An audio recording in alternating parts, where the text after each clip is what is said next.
बैंगन का जो सेवन करता है तो पद्म पुराण के अनुसार यदि बैंगन का सेवन किए हुए व्यक्ति की 27 दिनों के अंदर मृत्यु हो गई तो उसे नरक में जाना पड़ता है। यदि आपने बैंगन आज पाया है और आज से 27 दिनों के अंदर किसी दिन भी मृत्यु है गई तो दोस्तों जैसे कि आज फिर से मैं आप लोगों के लिए एक वीडियो लेकर आया हूं जिसमें आप लोग इस साध्वी को इस वीडियो में देख रहे हैं। इसका ये कहना है कि अगर आप बैंगन खाने के बाद 27 दिन के अंदर अगर आपकी मौत हो जाती है तो आप लोग सीधा नरक में जाने वाले हो।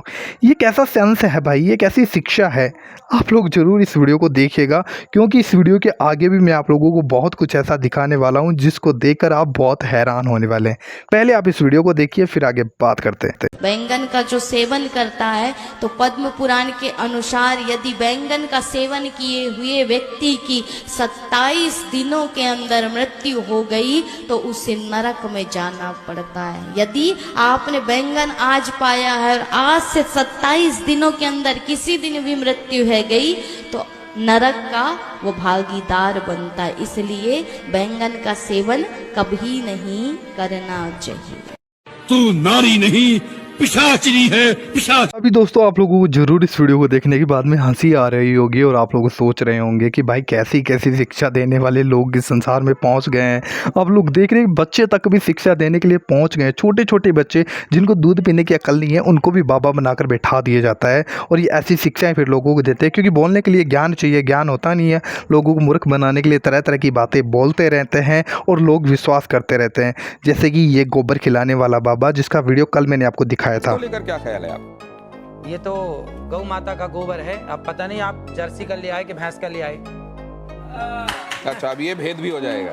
बिल्कुल भेद है। तो आप तो इसके जानकार हैं, विशेषज्ञ हैं, आप तो देखकर बता देंगे कि किसका है। नहीं, ये सब देख के बताने की चीजें नहीं है। हाँ। देसी गाय का गोबर ही शुद्ध है। लेकिन ऐसे देखकर पता नहीं चलता। ये पता चलता उसके भी गुण होंगे पर वो यहाँ पे अब कहाँ लिबर्टी ले आए हम आपके बीच में। तो ये क्या ये इसको अब एक तरफ तो ये गोबर खिलाने वाले बाबा जिनके ऊपर लोग बहुत बड़ी भीड़ विश्वास करती है और लोग गोबर खाना भी मंजूर कर लेते हैं कि भाई बाबा ने बोला है तो जरूर कुछ हमारे भले के लिए बोला होगा तो गोबर भी खा लेते हैं। लेकिन दोस्तों इस संसार में जो सच्ची शिक्षा है इस पे ऊपर कोई विश्वास करना नहीं चाहता, उस विश्वास में कोई आना ही नहीं चाहता, परंतु उसका विरोध किया जाता है क्योंकि सच्ची शिक्षा बाइबल के अंदर देखने को मिलती है और वही शिक्षा आपको जीवन देती है। आइए इस वीडियो को ध्यान से देखेंगे। इस तरीके से एक पापी को पाप की जानकारी होनी चाहिए। और आज सबसे बड़ी समस्या यह है कि याजक लोग पापियों को पाप की जानकारी देते ही नहीं। चलेगा बीवी के साथ पड़ोसन पे भी मजाक चलेगा, बीड़ी भी चलेगी, बॉयफ्रेंड भी चलेगा। आज ऐसे ऐसे चर्च हैं, लड़का लड़की अपना अपना जोड़ा बना के बैठ जाते हैं और वचन सुनते सुनते हाथ भी दबाते हैं और थोड़ा सा ऐसा भी कर लेते हैं, मुंह में मुंह डाल लेते हैं। पादरी भी कहता है कोई बात नहीं, पूरा मजा लीजिए पर चंदा जरूर डालना। अमेरिका देश में ऐसे ऐसे चर्च हैं जहां एक दूसरे के ऊपर हाथ रख के लोग चर्च में चूम लेते हैं। उनको जरा भी तमीज नहीं है कि परमेश्वर के सामने बैठे हैं ये लोग। और ऐसे चर्च में भीड़ बहुत होती है और सबसे धनी चर्च होता है वो, क्योंकि पाप करने वाले दिल खोल करके पाप करते हैं और दिल खोल के दान भी देते हैं। सॉरी टू से आज पाप की जानकारी देने वाले महंत धरती पर नहीं रह गए। यही कारण है कलीसिया को पाप की जानकारी नहीं है। क्रम बाद में क्षमा ही नहीं मिले तो आके क्या करूंगा। ऑलरेडी मेरे बैठने की जगह में बिल्ली की चिचरी है, मैं नहीं बैठता, उससे मेरा गाउन खराब हो जाएगा। अरे वीडियो मसीह हो, अपने दिल में यीशु को पुकारोगे, तुम्हारे गंदे सिंहासन में बैठेगा क्या? पहले बीड़ी का इंतजाम करो, पहले बॉयफ्रेंड गर्लफ्रेंड का इंतजाम करो, पहले मोबाइल का इंतजाम करो, तभी ना धर्मी बनिएगा, तभी ना यीशु आएगा। आके करेगा भी क्या? अरे काले कोट वाले को ऐसे निकाल देगा क्या, पाप जाने माने बिना? आज बहुत से लोग परमेश्वर को खोज रहे हैं, बीमारी जानते ही नहीं। एक डॉक्टर साहब बैठे थे, ये बीमार गया और कहने लगा डॉक्टर साहब अच्छा नहीं लग रहा है। बोले क्या? बीमारी आ गई है। कौन सी बीमारी? बीमारी हो गई, अच्छा नहीं लग रहा है। पता नहीं अच्छा नहीं लग रहा है। अरे तो तुमको समस्या क्या हो रही है? अब मैं क्या बता दूं, तुम्हारे पास 1760 प्रकार की मशीन है, तुम ही लगा के चेक कर लो, मेरे को अच्छा नहीं लग रहा है, मेरे को क्या हो। अरे तो क्या दुख रहा है? पेट दुख रहा है कि कमर दुख रहा है कि सिर दुख रहा है कि चक्कर आ रहा है कि उल्टी जैसा लग रहा है? क्या डॉक्टर साहब कुछ समझ में नहीं आ रहा है और अच्छा नहीं लग रहा है। तो डॉक्टर कहेंगे ये वाली बीमारी का इलाज मेरे पास में नहीं है, तू तो दिमाग वाले हॉस्पिटल के पास में जा, अर्थात मेंटल हॉस्पिटल। तुमको मालूम भी तो हो पेट दुख रहा है, पता चला पेट में बीमारी और घुटने में मशीन लगा लिया उसने, तो कहीं पेट की बीमारी घुटने में तपास करके आएगी क्या? आज लोगों को मालूम ही नहीं है क्या बात के लिए प्रभु को खोजना है। हम परमेश्वर को खोजते हैं, खुद को नहीं खोजते। और धरती में 90% लोग, नहीं 90 नहीं 99% लोग परमेश्वर को खोजते हैं, पर मिलता नहीं। जिस दिन मिल जाएगा ना, जिंदगी के हर प्रश्नवाचक चिन्ह शून्य हो जाएंगे। प्रभु कहते हैं जब तक यहोवा मिल सकता है तब तक उसकी खोज में रहो। और प्रभु यीशु मसीह कहते हैं मैं खोए हुओं को ढूंढने आता। हम उसको खोजते, वो हमको खोजता। पता चलता अपन खोजते खोजते ऊपर गए और वो हमको खोजते खोजते धरती पर आया, और जंक्शन में मुलाकात नहीं हुई तो वो हमको धरती में खोजते रहे, हम आकाश में खोजते रहे। जब तक यहोवा मिल सकता है उसको खोजो। अब वो हमको खोज रहा है, हम उसको खोज रहे हैं, तो खो कौन गया है? वो हमको खोजे हम उसको खोजें, वो हमको ढूंढे हम उसको ढूंढे, तो खो कौन गया भाई साहब? वो कि हम? वो नहीं खोया है, वो तो हमको खोजने के लिए देह बन के आ गया। यही तो तीसरा सत्य है ना। तीसरा सत्य हमको खोजने आया है, और हमारी खोज उसको उस समय हो जाती है जब तुम खुद को पा लेते हो। जिसको मैं मिल गया उसको प्रभु मिल जाते हैं, जिसको प्रभु मिल जाता है उसको पिता भी मिल जाते हैं। यदि हम खुद को नहीं पा पाए कि हम हैं कौन, तो प्रभु कहां से मिलेगा? क्योंकि प्रभु की पहचान हमारी पहचान से शुरू होती है। ये लंगोट लगा के बर्फ में बैठे बेचारे खड़ेश्वर महाराज एक पैर में 6 साल से खड़े हैं, उनको भगवान मिला क्या? नहीं मिला। अनादि गुरु शंकराचार्य जी से किसी ने पूछा स्वामी जी तुमको मोक्ष मिला क्या? बोले मोक्ष बड़ी कठिन चीज है, मैं ट्राई कर रहा हूं ढूंढने की। और उन्होंने अपने वक्तव्य में कहा मोक्ष इतनी कठिन चीज है कि समुद्र के किनारे एक आदमी ने 5 feet by 5 feet by 5 feet का गड्ढा खोद लिया और चुल्लू से पानी उठाता और समुद्र में डाल करके क्या बोलता, दरिया खाली करूंगा और गड्ढे में भरूंगा, और वो भी सूरज डूबने से पहले। कहीं माथा खराब हुआ है? समुद्र 5 फीट के गड्ढे में समाएगा क्या?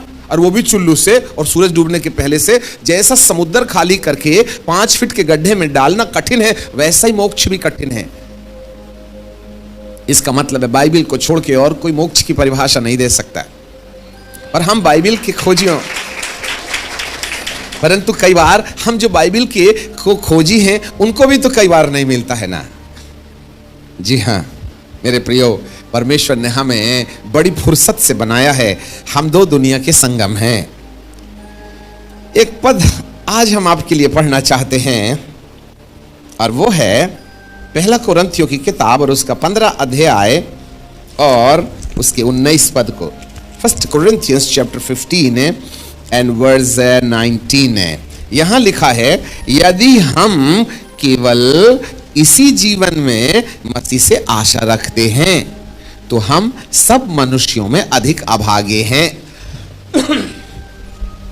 हमारे पीछे बोलिए, यदि हम केवल इसी जीवन में मसीह से आशा रखते हैं तो हम सब मनुष्यों से अधिक अभागे हैं। अभागे मतलब जिसके भाग्य नहीं है। अभागे को क्या बोलते हैं? जिसकी किस्मत फूटी है। उर्दू में बोलते हैं लानत है उस इंसान पर। लानत को यदि हिंदी में ट्रांसलेट करें तो श्रापित है वह इंसान जो 70 बरस की जिंदगी के लिए रोटी कपड़ा मकान को आधार बना करके प्रभु को खोजे, उसको अभागा बोला है। अब थोड़ा सा चोट जरूर लगेगी क्योंकि हम आपका परमानेंट इलाज करना चाहते हैं ना। अरे इतने बड़े कैंसर के गुटरू में यदि तुमने आयोडेक्स और विक्स बाम लगाए तो क्या सुबह तक ये फोड़ा कैंसर वाला बैठ जाएगा क्या? नहीं बालक। क्या चाहिए उसको? विक्स बाम नहीं चाहिए, चमीटा चाकू चाहिए। हाँ, चमीटा चाकू से यदि कैंसर का फोड़ा काट के निकाल लें तो जीवन शुरू हो सकता है। कुछ ऐसे ही आज हम कुछ ऐसी बातें आपको बताएंगे जिससे कि प्रभु आपकी जिंदगी की हर समस्याओं का एक स्थायी इलाज कर डाले। ऐसे करके इसलिए प्रभु जी बोलते हैं अभागा है वह इंसान जो इस ही संसार की जरूरतों को आधार बना करके परमेश्वर से प्रार्थना करता है, जबकि बाइबल का परमेश्वर कहता है इस जीवन की बात यदि है तो इस जीवन के बाद भी एक और जीवन होगा। ये जीवन है तो एक और जीवन होगा। तो कौन सा जीवन है ये? इसको और उसको अलग अलग करने वाली रेखा कौन सी है? जरा ध्यान दीजिएगा। इस जीवन का मतलब मृत्यु के पहले और उस जीवन का मतलब मृत्यु के बाद। Life before the death and life after the death. मृत्यु के पहले शारीरिक जीवन जिसमें बीमारी हो जाती है, निराशा हो जाती है, पारिवारिक झमेला हो जाता है, आर्थिक समस्या हो जाती है, मन थक जाता है, हड्डियां म्यूजिक बजाने लगती हैं, ये वाला जीवन है। पर बाइबल का परमेश्वर कहता है ये वाले जीवन के बाद में एक और जीवन है, वो वाला। तो ये वाले और वो वाले के बीच में कौन अलग अलग करता है? मृत्यु। याद रखिएगा, इसका मतलब है जरूर 50, 60, 70 साल की जिंदगी के साथ साथ है एक और जिंदगी है जो मृत्यु के बाद लागू होती है, और वो जिंदगी करोड़ों साल की है। करोड़ों साल की है।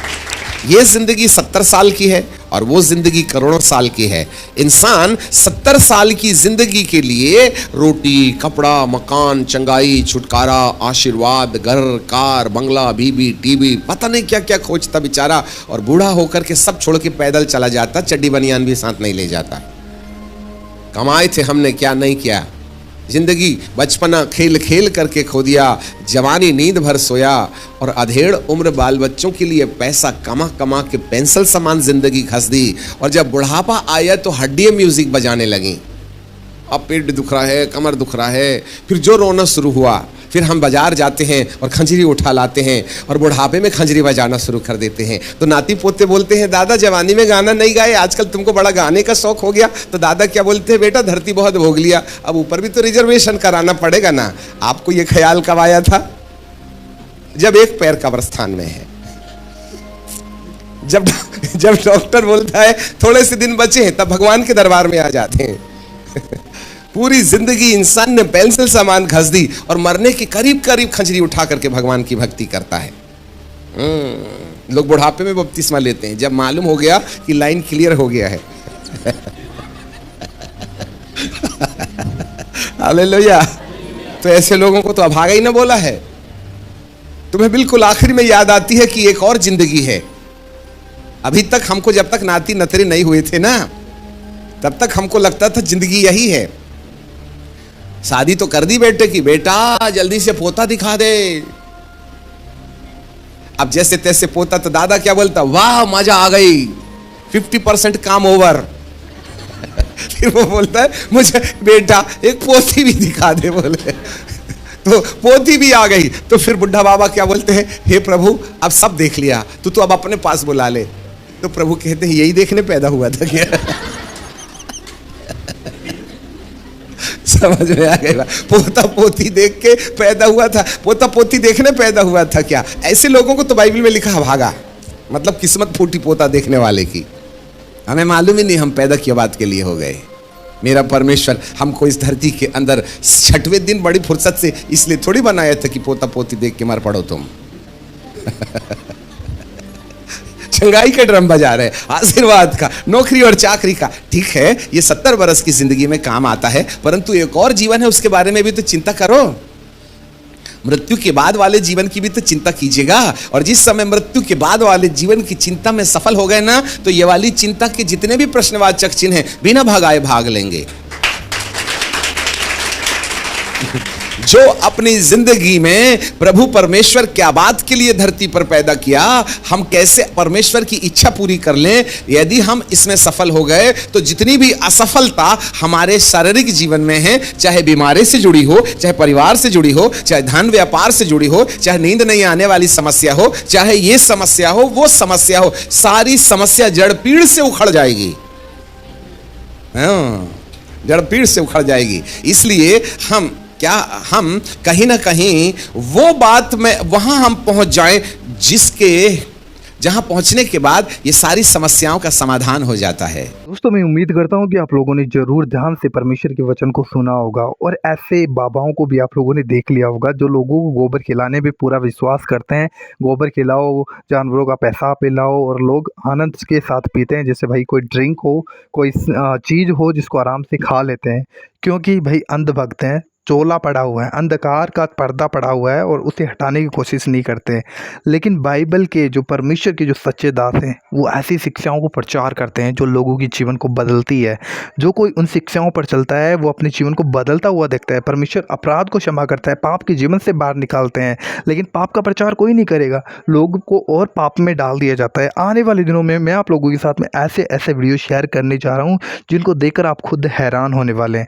देन आप लोगों को करना क्या है, इस वीडियो को ज़्यादा से ज़्यादा शेयर कीजिएगा एंड हमारे चैनल पर पहली बार पहुँचे हो ज़रूर चैनल को सब्सक्राइब कीजिएगा।